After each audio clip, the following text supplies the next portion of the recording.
만 60세고 장애 등급 8등급이 나올 것으로 추측하는데 손해배상 소송 시 일시 손해는 65세 기준으로 산정하나요? 예. 손해배상할 때 일시 손해액은 65세까지의 일시 손해액을 기준으로 산정을 합니다. 그래서 만약에 내가 지금 이제 2023년 오늘 1월 22일 기준 60세다.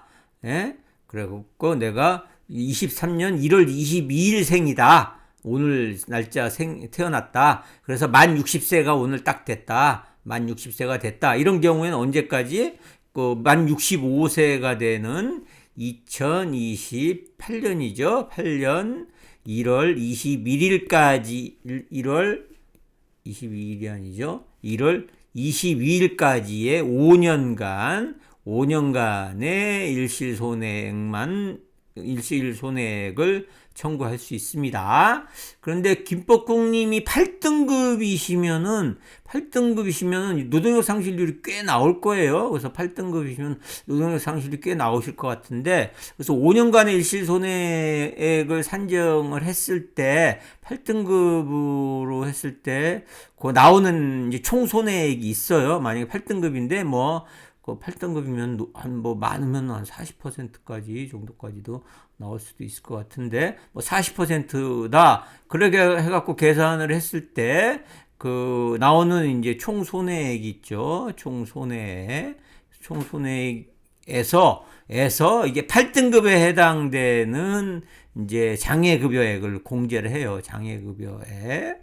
예. 이렇게 공제한 게 최종 일실 손해액이에요. 최종 일실 손해액. 그렇기 때문에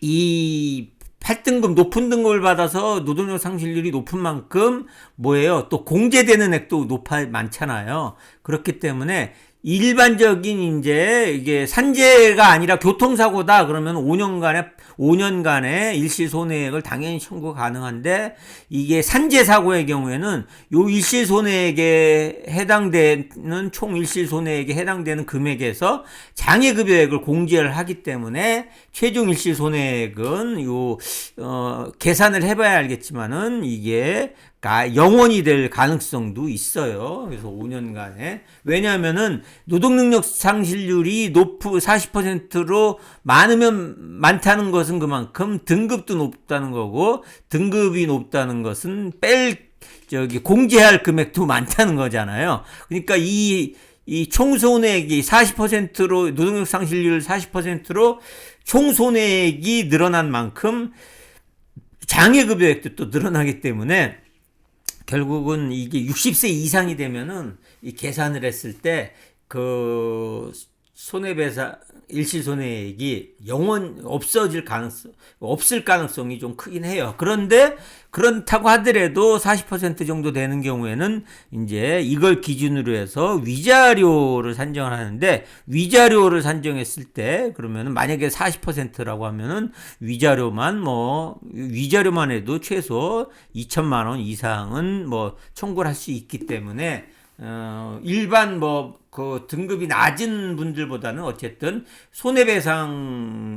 회사에 손해배상 청구를 하고, 그게 안 됐을 때는 소송까지 갈 만한 동력은 되죠. 근데 그게 아닌 분, 5% 10% 하는 분들은 아예 위자료도 얼마 안 되기 때문에 손해배상 소송까지 가기는 애매한 경우들이 있는데, 어쨌든 나중에 김법국님 나중에 오셔갖고 저희 사무실에 오셔서 계산을 한번 해보셔야 되지만은 계산에 따라서는 일시손해액은 거의 안 나올 가능성이 좀 큽니다. 예.